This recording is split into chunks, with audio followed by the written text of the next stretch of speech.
Bir fabrika var, ne bir iş yeri var. Yine elhamdülillah maşallah her şey boldur. Bayıldık, ben bayıldım. Çok hoşuma gitti. 5. harem-i şerif yani kutsal mabet olarak. Peki kaçtı.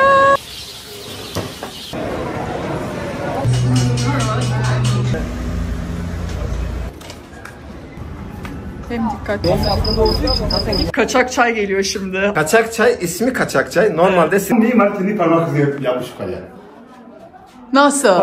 14 Mart 1916'da Diyarbakır'a geliyor Atatürk. Burada evlilik teklifi mektubunu görüyorsunuz Cavidan Hanım'a. Buradan giriyoruz şimdi. Tadı daha güzel. Vallahi ben de ilk defa görüyorum. Anne artık eve gidebilir miyiz? Caddeyi çok beğendim. Tamam artık odaya gitme vakti. Hadi.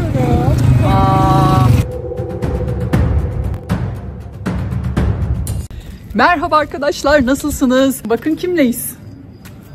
Annemleyiz. Bir önceki videoda İstanbul'daydım. Sonra oradan Kocaeli'ye geçtim. Ailemin yanına biraz onlarla vakit geçirdim. Şimdi neredeyiz biliyor musunuz? Kocaeli'de değiliz. Neredeyiz anne? Diyarbakır. Evet. Atladık uçağa geldik. Dedim ki anneye bak sen ne zamandır oralara gitmek istiyorsun. Gel dedim tam zamanı. Tam zamanı mı? Biraz sıcak gibi ha? Yok, güzel. Güzel. Buna şükür. Güzel.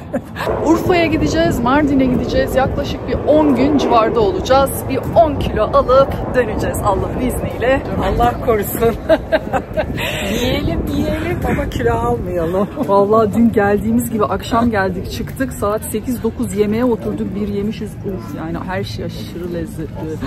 Şimdi bugün Diyarbakır'ı geziyoruz. Şu anda Sur içindeyiz. O kadar çok gezecek yerler var ki buralarda inanamazsınız yani. Tarih. Gidelim, gezelim, yiyelim, içelim, eğlenelim. Surp Giragos Ermeni Kilisesi. Burası Ermeni cemaatinin Orta Doğu'daki en büyük kilisesiymiş. 16. yüzyılda inşa edilmiş. 1881'de bir yangında ciddi zarar görüp harap oluyor. Ondan sonra 1883'te tekrar inşasına başlanıyor ve ibadete açılıyor. Burası da 4 ayaklı minare. 1500 yılında Akkoyunlu beylerinden Kasım Bey tarafından inşa ettirilmiş. O yüzden Kasım Bey Camii olarak da ismi geçiyormuş, Kasım Padişah Camii olarak ya da. 4 ayaklı minaresiyle ün salmış, Anadolu'nun tek örneğiymiş bu yapı.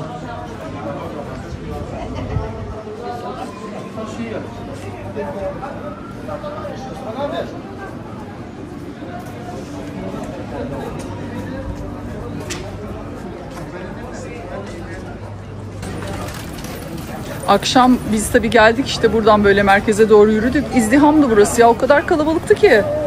Anne cevizi sormuştun sen, ne kadar dedi? 300 lira. Kilosu 300 dedi, Evet, değil mi? evet. Kocaeli'de ne kadar? Kocaeli'nde geçen sene 800 liraydı. Hangisi? Şu mu Suriye sabunu? Evet. 75 TL. Halep sabunu 75 liraya.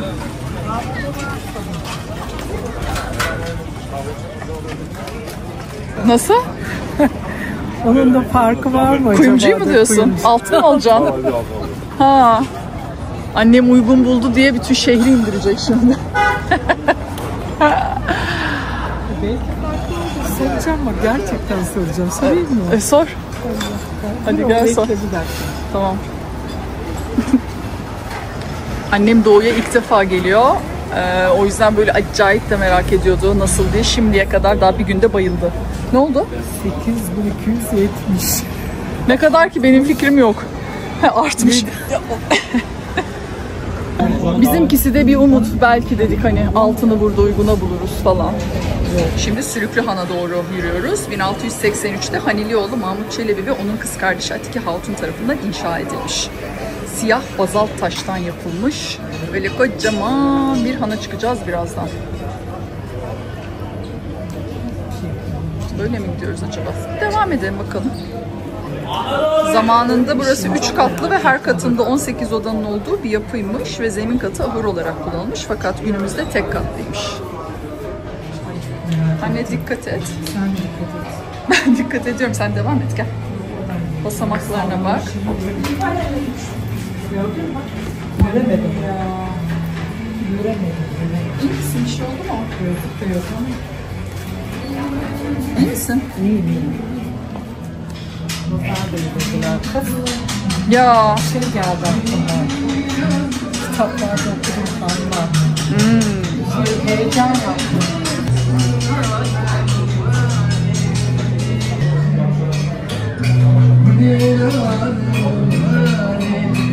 Bir dönem burada kuyudan sülük çıkarıyorlarmış. Hekimler de bunu şifa amaçlı kullanmak için burada toplamışlar ve bu yüzden de buraya Sülüklü Han deniyormuş.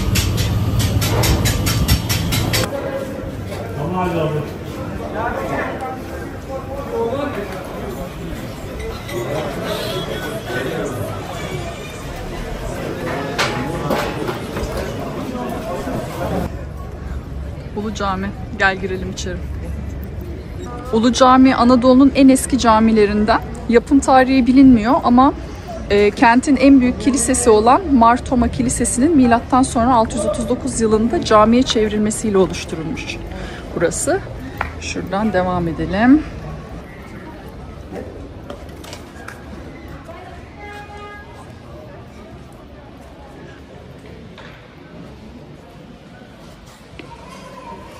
Burası İslam aleminde Kabe, Mescid-i Nebevi, Mescid-i Aksa ve Şam Emevi Camisi'nden sonra 5. Harem-i Şerif yani kutsal mabet olarak kabul ediliyormuş.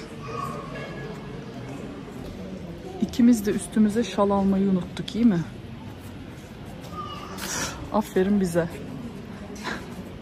İçeri giremiyoruz. Ama şöyle...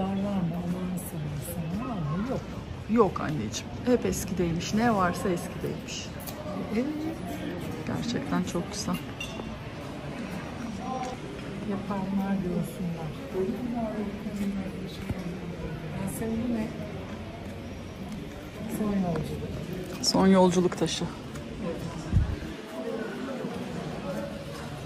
Hadi içim tuhaf oldu. Bu ne? Bak bakalım neymiş. Güneş saati. Yaklaşık 900 yıllık geçmişi olan güneş saati, sibernetin babası olarak kabul edilen ünlü bilgin El Cezire'nin eseridir. Asıl adı İsmail bin el-Rezzaz olan El Cezire 1136-1206 yılları arasında yaşamıştır.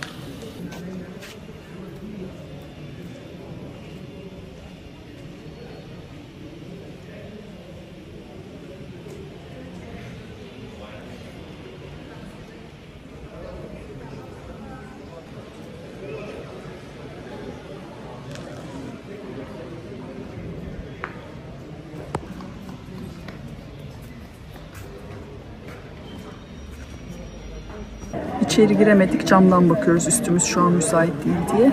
Size de böyle göstermiş olayım. Camdan bayağı, yani gördük her yerini. 33 uygarlığa beşiklik etmiş ilk tahılın ve buğdayın hasat edildiği ilk medeniyetlerin buluştuğu 12.400 yıllık tarihiyle müze şehir Diyarbakır. Şöyle size gösteriyorum. Merak eden durdurup okusun. Devam ediyoruz.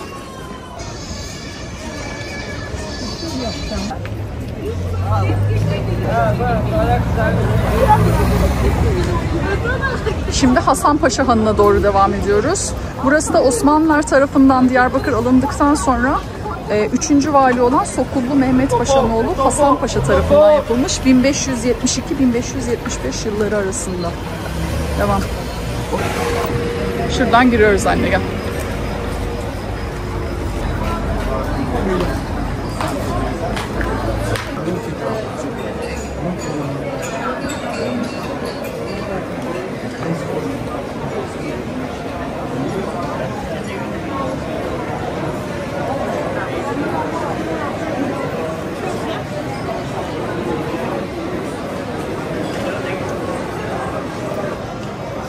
Ay maviler de pek yakıştı.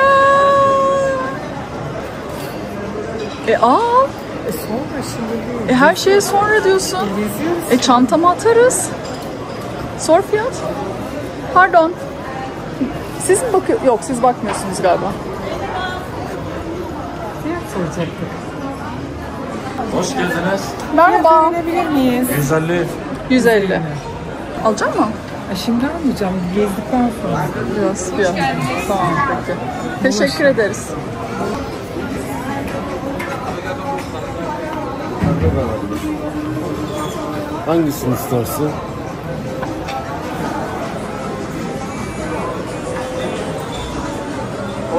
Havana koymak için. Fiyat öğrenebilir miyim?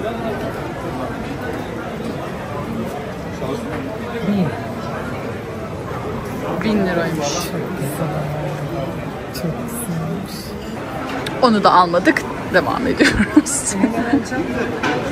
Kime çektiğimi görün. Daha ilk dünya öyle hemen alışveriş mi olurmuş? Bakıyoruz işte.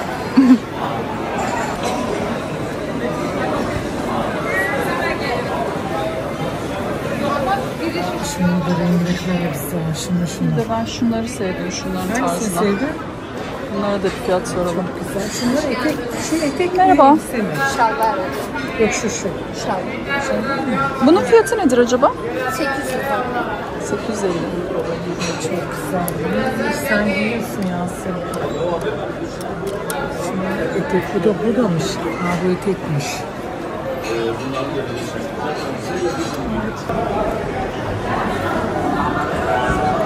Kuyumcular çarşısı herhalde. Evet. Bir de bakırcılar çarşısı. Kafelerde.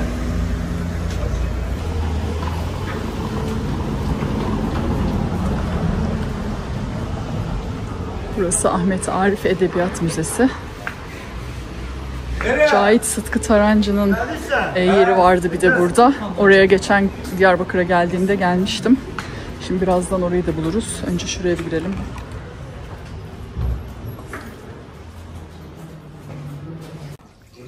Ahmet Arif 1923-1991 yılları arasında doğmuş, ölmüş, Diyarbakır'da doğmuş bir Türk şair ve gazeteci.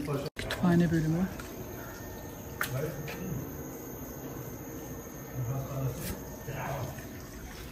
Beşikler vermişim Nuh'a, salıncaklar, hamaklar. Havva anan, dünkü çocuk sayılır. Anadolu'yum ben, tanıyor musun? Merhaba, hoş geldiniz. Merhabalar, hoş bulduk. Nasılsınız? Teşekkür ediyoruz. Biz de iyiyiz, sağ olun. Hoş geldiniz. Ya ikram edeyim mi? İster misiniz? Sokaklar bir harika.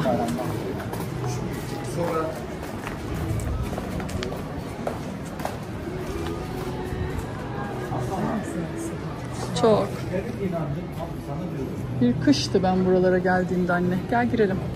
8.30-16.30 kışın, yazında 8.30 18.30 yani 6.30 arası açıkmış burası ziyarete.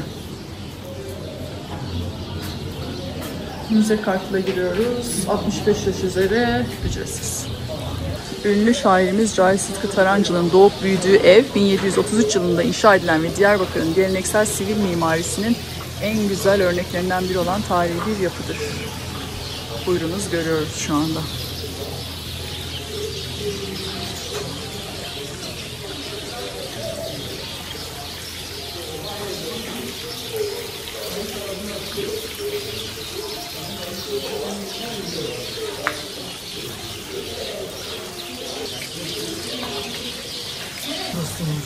Evet.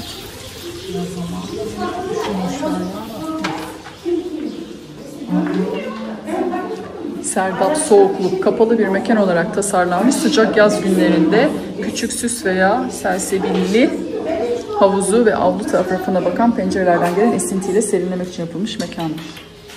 Selsebil İslam mitolojisinde cennet köşelerinde yer alan içimi serin ve tatlı suyu alan bir çeşmenin adıymış. Buyurunuz çeşme. Tespit ettik, serin. Serin mi anne? Çok güzel. Biliyorlar bu şişleri. Yukarı çıkalım.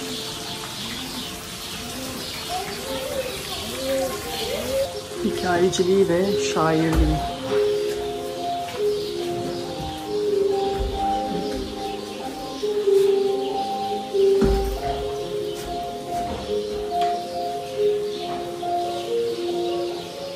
Cumhuriyet dönemi Türk şiirinin önde gelen isimlerinden biri olan Cahit Sıtkı Tarancı henüz ilkokuldayken şiirle tanışır.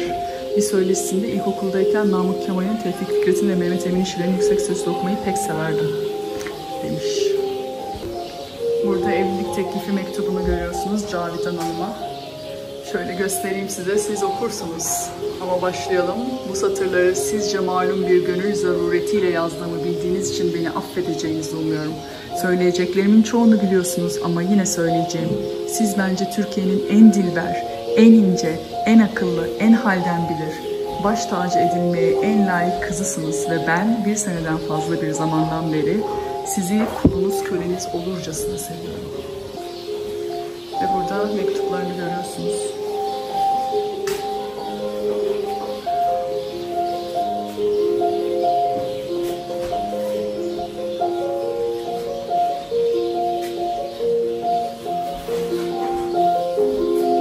Diyarbakır'ı sevmek bir vazife ve hem de ihmal edilmeyecek mukaddes bir vazifedir. Diyarbakır'ı sevmemek mümkün değil. Geldiğin an itibariyle bağ kuruyorsun.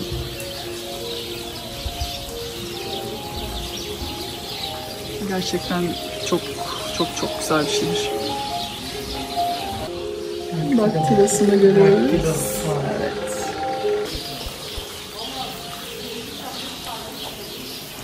Hayatı.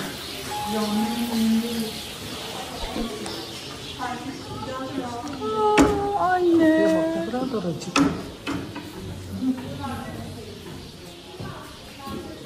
Burada hasta yatağında. Ay bu çok romantik işte. Ölümü. Geçirdiği felç sonrasında Ankara Numune Hastanesi'nde 3 ay tedavi görür.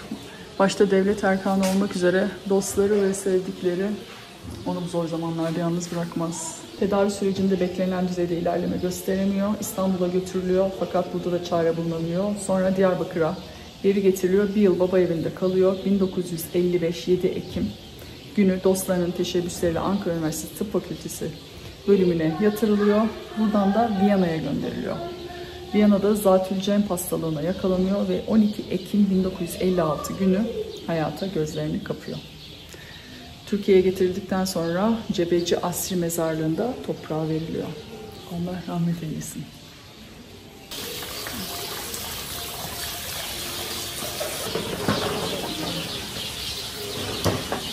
Ait Sıtkı Tarancı'ya da veda ediyoruz. 1910-1956 Diyarbakır doğumlu şairimiz. Kafelerin içleri de çok şirin.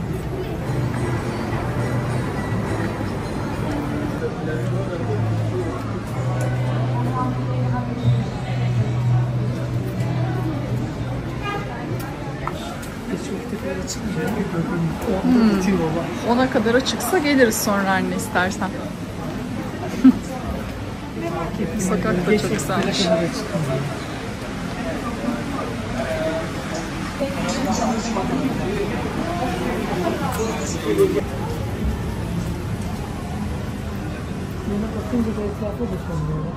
Evet, zor.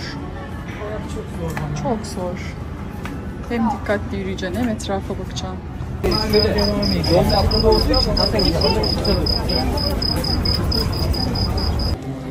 Şimdi buradan bir kapalı çarşı gördük, oraya gireceğiz. Serin hem. Şimdi Dağ Kapı'ya geldik. Diyarbakır Sur'unun 4 kapısı bulunuyor. Şu an kuzey kapısında Dağ Kapı'dayız. Yeni Kapı, Urfa Kapı ve Mardin Kapı da diğer kapıları. Bütün bu gezdiğimiz alanı çevreleyen, surlarla çevrili bir şehrin içindeyiz şu anda. Bunun gezilecek, geçilecek bir yeri neresidir bir bakalım. Şurada bir kapı görüyorum, gelin gidelim. Bu arada Amet ismini birçok yerde görebiliyorsunuz burada. Diyarbakır pek çok farklı isimle anılmış zamanında. Amet de onlardan bir tanesi. Dağ Kapı 2 silindirik burç arasında yer alıyor. Roma İmparatoru 2. Konstantin tarafından inşa ettirilmiş ama farklı dönemlerde onarım görmüş.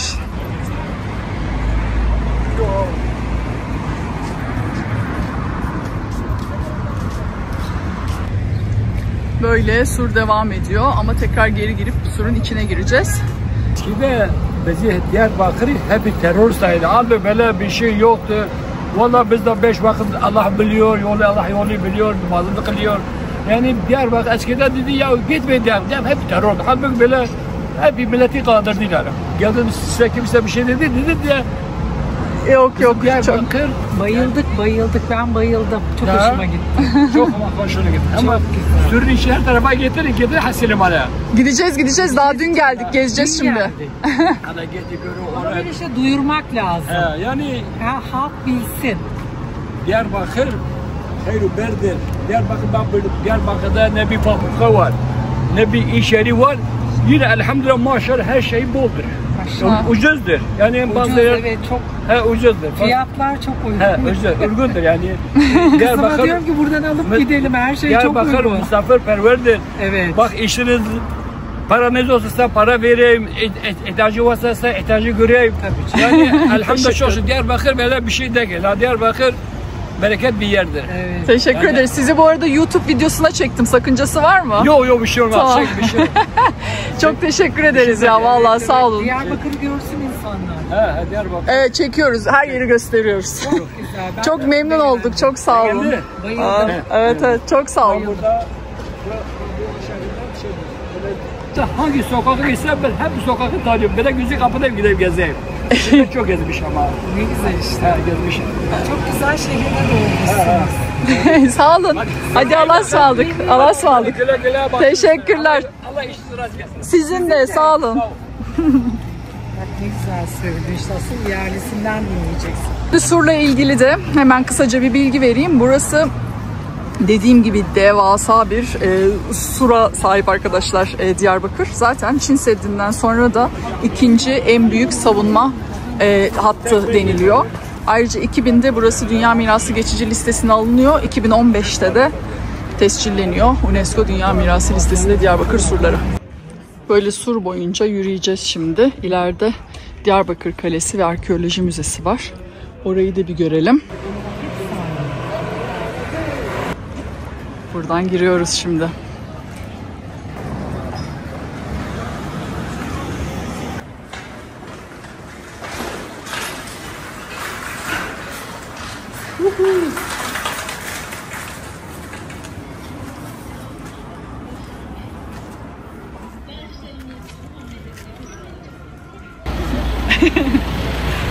Salatalık mı?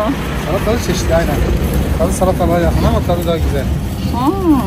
Vallahi ben de ilk defa görüyorum. Yani bu bölgede mi Görevini çıkıyor görüyor başka? zaten. Nasıl? Salatalığın görevini de görüyor. Cacık yapabilirsiniz. Ezmen, salata, turşu. Orta boylardan dolma da yapabilirsiniz. Baharatçılarda bulabilirsiniz zaten. Kurutmalık. Dolmalık bulabilirsiniz. Kocaeli'de var mı anne? Kocaeli'de görmedim Bence ben. yoktur. Yok mudur? Yok sadece Oraya Güneydoğu özel illerinde herhalde. genellikle var. Diyarbakır, Mardin, Urfa. Bu bölgelerde var. Çeşitlenmiş ya. Teşekkür Onlarda da buradan ederiz. getiriyorlar. Kolay gelsin. Teşekkür ederim. Sağ olun. Şuradan merdivenle bir yukarı çıkıp bakalım şimdi. Kısa, daha kısa gibi sanki şu. Yok. Tutun arkandayım.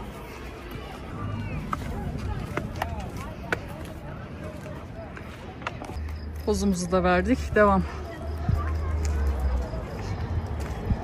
Vermeyeyim mi yani 70 yaşında kadın şuradan merdivenlerden çıkmış. Helal sana yürü be. Sen sevin.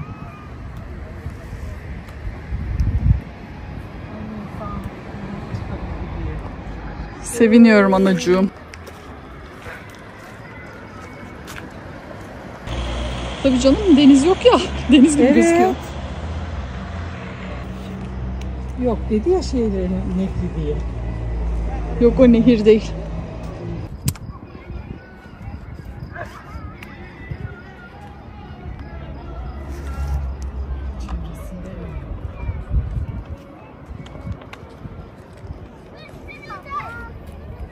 Dikkat et yalnız lütfen. Ben dikkat ediyorum anneciğim. Ben tutunuyorum zaten. Sen tutunma desen de olmaz.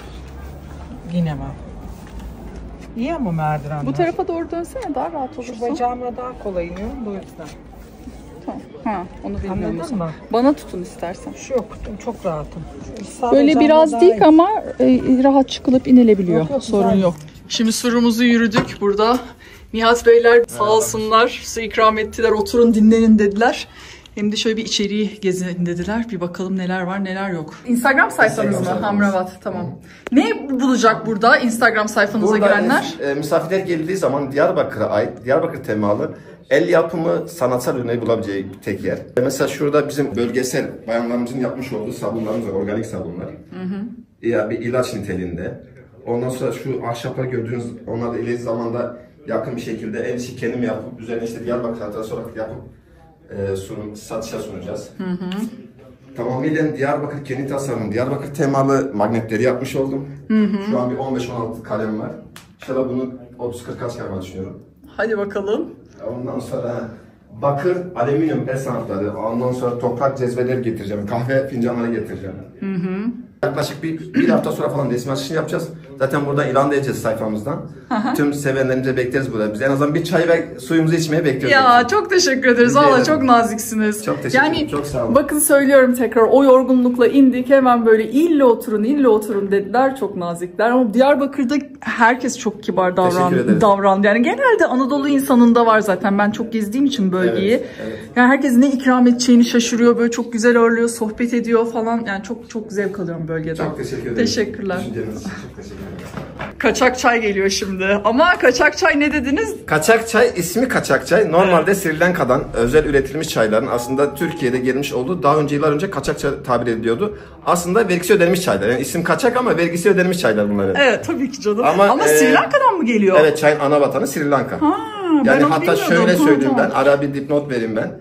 Normalde Türkiye'nin çayları, Karadeniz bölgesinin çayları çok kaliteli. Evet. Maalesef ki kaliteli çayların çok az kısmı Türkiye'de kalıp geri kalan yurt dışına ihraç olunuyor. O biraz küçük büyük bir sıkıntı aslında vatandaş tarafından. Çünkü kalite ulaşması lazım vatandaşımızın. Tabii. Halkımız her şeye layık, en iyisine layık tabii. Yani isteriz ki o kaliteli çayın aynı şekilde Türkiye'de üretilen çayın da iç piyasa verilmesini talep ediyoruz. Evet. Bu da bir dipnot güzel olsun. bir talep. Teşekkür ediyoruz inşallah. Bathroom. It is not bathroom. Actually Bak yabancı dilde her türlü hizmet var yani. Helal.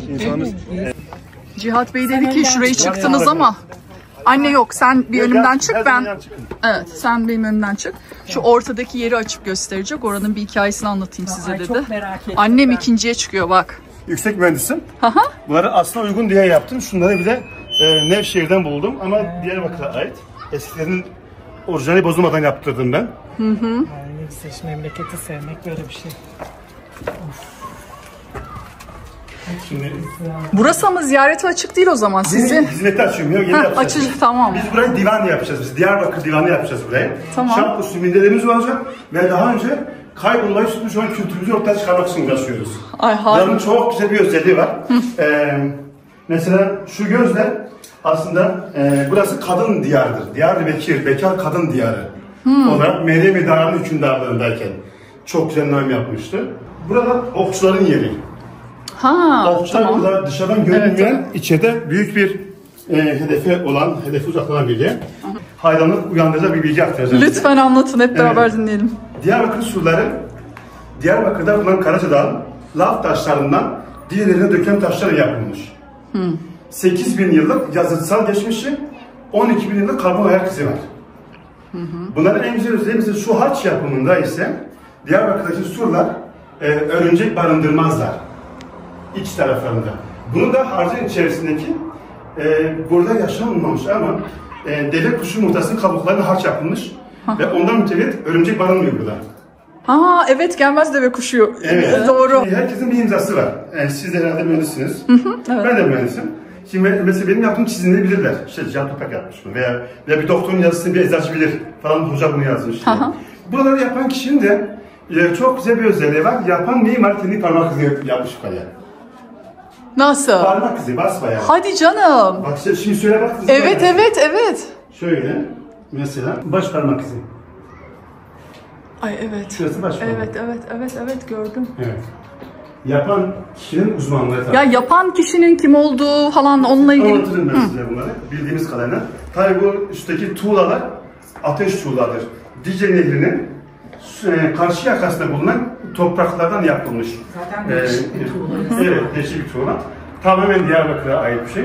Burası Meryem İdare Hükümdarlığı zamanındayken Akropolis diye geçiniyormuş burası. Akropolis biliyor muyuz? Evet. Hani Yükseklere kurulan yüksek şey. yönetim yeri. Mesela dünyada 3 yerde Akropolis vardı. Bir İtalya'da, bir Yunanistan'da, bir de Diyarbakır'da. Gezginsiniz, bundan daha iyisiniz. Evet, bu güzelliği bilmiyoruz ama maalesef aktarmak için uğraşıyoruz biz. Akropolis'te kadın hükümdarlığı zamanında yönetim yeri olmuş burası da. Yönetim yeri olmuş. Alt kata gördüğünüz alt kat, az önce gittiğiniz alt katta. Evet. Orayı çektik. Evet. Güzel yapmışsınız ama vallahi. Biz özellikle bozmadık aslında. Burayı UNESCO tarafından yapıldı. Siz şimdi yaşatacaksınız. Evet, niyetimiz bu. İnşallah. Burası da işte okçular diyarı. Burayı korumak için. Bir de buranın üst katında az önce çıktınız sanırım. Evet. Orada da yağ dökülmüş, yağcılar yağ dökülmüş saldırı esnasında. Buranın dışında ise metropol diyorlar. Burası Akropol, dışarısı metropol. Metropol biliyoruz, büyük şehir demek. Büyük şehir. Yaşam alanı gibi. Burası yönetilen yer, Akropol. Buranın işte farklı özellikleri de akustik bir ortam var. Mesela biz burayı... Videoda sesten anlaşılacak o. Evet. Biz buraya yapımın en büyük sebeplerinden bir tanesi de Diyarbakır'daki eski kültürümüzü ortaya çıkaracağız. Yani şairlerimiz var, mesela Cahit Tarancı gibi bilinmeyen ama gerçek değerlerimiz orada. Onlara burada imkan sunacağız. Tamamen eğitik, aksamı olmadan, operasyonu olmadan şiirlerini besleyecekler, okuyacaklar. Helbestler söylenecek, dengbeyciler okunacak. Eski hikayeler anlatılacak, günümüze duyarlanmış. Diyarbakır'daki en yaşlı insanlarla rica ettik, konuştuk, anlaşmamızı yaptık biz onlarla. Tamamen çıkarsız yapacağız bunları ve bunları YouTube'a, Instagram'a... Ya buna gelip izlenebilecek mi? Tabii. Tamam, artık bir davet mi edersiniz? Ne yaparsınız? Şeref duyarız gelirseniz. Evet. Bir daha geliriz yani. Ne kadar güzel olur. Tabii bunların en güzel özelliği var. Mesela Diyarbakır eski sudaki kapı anahtarlarını görüyorsunuz. Sanki şehrin anahtarıymış gibi. Evet, dev. Evet. Bunların anahtar sistemi ise El Cezeri'nin kilit sistemiyle yapılmış bunlar. Yani şuradan baktığınızda hiçbir anlam ifade edemem ama çok sağlıklı bir anahtar sistemi var burada. Her anahtarın birbirine uymuyor ama çok basit görünüyor, çok zor bir kilit sistemi. Tabii bunlar tümü El Cezeri'den kalmadır. Ne kadar ince şeyler yapmış. Tabii nuanslar çok nuans. Hayır şu an çok ince. En önemli bir özelliği söyleyeyim aslında biz. İnşaat mühendisi ve biz mesleğimizin bize vermiş olduğu etki aktarayım ben. Tabii buranın tümü şu anki yapmış olduğumuz sadece hizmet babında yapıyoruz. Memleketi tanıtmak için yapıyoruz. Çıkar amaçlı değildir. Menfi çıkarımız, maddi çıkarımız yoktur. Kaybolmuş olan yönlerimizi ve kadınlarda değerliyoruz. Burası kadın diyarı olduğundan mütevellit. Kadınlar şu anda Aden 3 diye bilinen kaymakamlığın yönetimindeki bir meslek edinme kursları var. O meslek edinme kurslarına deri üretimi yaptırıyoruz şu anda. Onları satacağız. Onlara... Ay ne güzel, ağzımızdan bal damlıyor be. Mesela sabun üretimi yaptırdık. Aşağıdaki sabunlar kadınlarımıza ait. Ama o sabunlar da Diyarbakır'ın ıtri bitkilerden oluşturulmuş sabunlardır. Ve tamamen küllen üretilmiş. Yani kostik yoktur içinde. Yani zararlı kimyasal eşik madde yok içerisinde. Onlar gibi telkari yetiştiriyoruz şu anda. Telkariciler yetiştiriyoruz. Onları burada sergileyeceğiz. Telkari hiç Diyarbakır'da var mı? Diyarbakır aslında. Hep Mardin'e bir özdeşleşmiş ya. Mesela Diyarbakır'ın havanda indiyseniz, uçaktan indiyseniz şey var mesela, hasırlarımız var bizim, Diyarbakır hasırı. Altına akması derler Diyarbakır hasırı. Her kızın çeyizi olur kemeri, hasırı, gerdanlığı ve başa bağlanan, puşunun üzerine bağlanan beşi bir yede gibi altınlar vardı, el işlemecileri. Bunlar vardı mesela. Bunları ortaya çıkarmak için uğraşacağız biz. 5-6 arkadaş. Vallahi yolunuz açık olsun. Teşekkür ediyoruz. Sizin gibi beyefendiler yapacak yani onu. Okuyan kişiler falan yapacak. Yani bir de kendi ilgili insanlar yapacak. Yani kendi memleketlisi sahip çıkacak ya önce. Evet. Yani ben rüyamda da Diyarbakır'ı görüyorum ben. Diyarbakır rüyamda Diyarbakır'ı görüyorum ben. Diyarbakır'da olmama rağmen Diyarbakır'ı görüyorum ben. Her şeyden uzaklaşamıyorum ben. Dünyanın her yerini gezdim hemen. Her gezdiğim yerde de rüyamda yine Diyarbakır'ı görüyorum. Yine geri döndüm diyorsunuz. Çok teşekkür ederiz. Ağzınıza sağlık anlattığınız için de. Adım adım çıkalım. Yani şuralar bile anlamlıdır. Karşıda sol tarafta Artuklu Sarayı. El Cezeri'nin o robotik kodlamada ilk robotu yapan El Cezeri'nin kalmış olduğu uzun süre kalmış olduğu ve robot imalatı üretimi yapmış olduğu yer. Burada ayrıca darphane, yani Artuklu zamanında para basıldı. Şu karşıda 27 sahabeler var mesela. İslamiyet da buraya gelip burayı resmen fethettiler. Fetihten sonra İslam coğrafyası oldu. Buranın tam karşısında mesela orada caminin sol tarafında kilise, bir sol tarafında da havra var. Hani 3 ibadet yeri aynı yerde ve insanlarımız da yaşıyordu. Yani Ermenisi, Keldanesi, Katolik, Müslümanı, İslam çocuğu hiç ayrım yapmadan. Çocukluk arkadaşlarımızın büyük çoğunluğu yurt dışında da var ama farklı dinlere mensuplar gayet iyi yanaşıyorduk biz. Aramızda herhangi bir nifak tohumu sokulmadı. Yoktu. Çok samimiydik mesela. Her evin kapısının önünde kapılar açık kalırdı. Evin erkeği sabah güneş doğumunda evden çıkardı. Kadınlar evde kalırdı. Kadınlar evde kalırken de değerli misafirimizin bazalt taşına dokunduğu gibi kadınlar temizliğini yapardılar. Sonra buraya dış kapısında örtü örterdiler. Örtü eğer tülbent tarzı örtü varsa bekar kızları var demekti. Beyaz varsa beyaz varsa evli vardı mesela. Ve bunlar kimsenin evine de girmezdi. Evet. Bir evde mesela hasta bir erkek bile varsa yine bir defa kaçı bırakırdılar. Yani çünkü bir avluda birkaç aile yaşardı. Mühendislikten bahsetmiştim ben. Ne acıdır ki bizler deprem coğrafyasında yaşayan bir topluluğuz. Güzelliğine onca deprem gördü. 8000 yıllık tarihe bakın. Yani Müslümanlık, Hristiyanlık, Musevilik, Yahudilik veya onlarca sayamadığım dinler gelip geçti ama surlar yıkılmadı. Evet. Demek ki yıkılmayabilirmiş. Demek ki deprem demek ki yapılınca sağlam insanlar yıkıyormuş demek ki bunu. Evet, yani deprem yapılıyor. Örnek alınacak ince yapılmış. Çok nüans farklı bir şey. Evet. Yani ama hiç mi tahribat edilmedi? 9000 yıllık yazıyor internette. Bir şey var mı bunun kesin? 12.000 çünkü yazıtsal olarak 8000 yıldan fazla. 8400 yıl falan. Ama karbon ayak izinden 12.000 yılı bulduğunu söylüyorlar. Çok teşekkür ederiz. Verdiğiniz bütün bilgiler için yolunuz açık olsun. Çok teşekkür ediyoruz. Canım Doğu ya. Ne güzel insanlarla karşılaşıyoruz. Vallahi acayip keyif alıyorum. Şimdi Nasuh Paşa Camii'nin önündeyiz. Otele doğru gideceğiz. Saat 3'e geliyor. Şöyle birazcık dinlenip sonra tekrar çıkarız. Ama ondan önce şöyle camiyi göstermek istiyorum size. Akşam buralarda hep böyle yere yayılmıştı insanlar. Bu tarafta var mesela, buraya koymuşlar. Dediğim gibi daha da dolu oluyor akşam ama. Komple burası. Şimdi arabayı aldık. Biraz arabayla çevreyi gezeceğiz.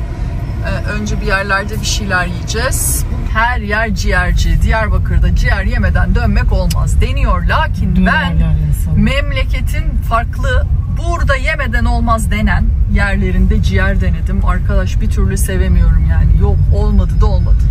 Deneriz tekrar ama yani bilmiyorum. Sen de sevmiyorsun değil mi? Yok yani olmuyor. Böyle boylu boyunca sur devam ediyor yol boyunca. Önce Gazi Köşkü'ne bir girelim. Ücret yok. Direkt giriyoruz. Burası da Gazi Köşkü ya da Atatürk Köşkü. 15. yüzyıldan kalma bir yapı. Akkoyunlu eseri.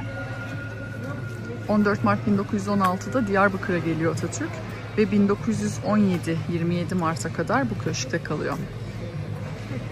Sonra da Diyarbakır Belediyesi'nce 1937'de satın alınarak Atatürk'e armağan edilmiş burası.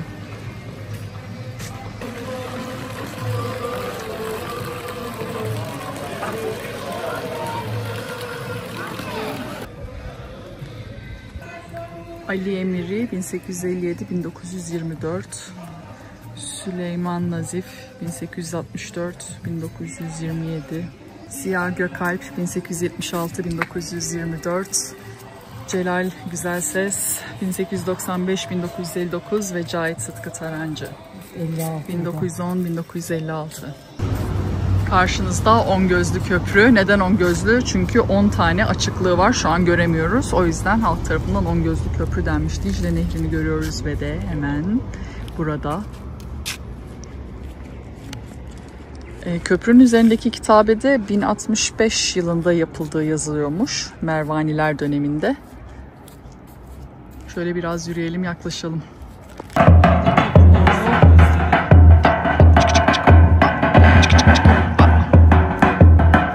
Köprünün genişliğini görüyorsunuz.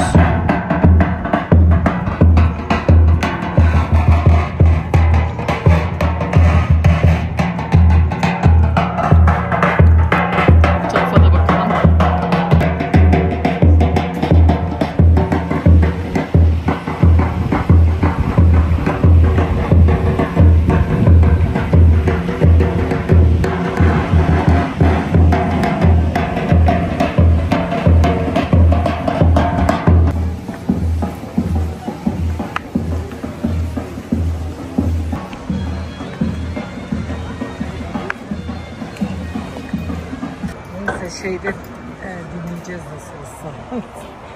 YouTube kanalından. Buralarda Hevsel bahçeleri diye geçiyor. Cennet bahçeleriymiş. Ama yani hiçbir tabela, hiçbir bilgilendirme olmadığı için nereye gideceğimizi çok bilemedik. Böyle girdik bir yerlere. Döneceğim şimdi birazdan. Yukarıda böyle bir Hevsel Park yazıyordu. Orası da böyle çay bahçesi tadında bir yerdi zaten. O yüzden şimdi dönebildiğimiz yerden dönüp tekrar şehre doğru, merkeze doğru gideceğiz. Burası da merkeze çok yakın bu arada yani. Hemen kapılardan birine 2 dakika mesafede şu an olduğumuz yer. Bizim sokak akşamda böyle. Şimdi bir yerde oturup böyle bir şeyler içelim, biraz dinlenelim. Ondan sonra da zaten otele döneceğiz direkt. Gezeceğim mi? Annemi durdurabilene aşk olsun. Ben gece gezeceğim. Gece gezecekmiş peki. Gece de gezeriz anacığım. Yorulmuştun demin, ayaklarını böyle uzatmış uzanıyordun. Bütün gün sabah 10.30'da çıktık. Akşam 6.30'a kadar hakkını verdik yani. Her yerleri yürüdük. Hemen kilisenin yanında böyle güzel bir bahçeye geldik, oturduk.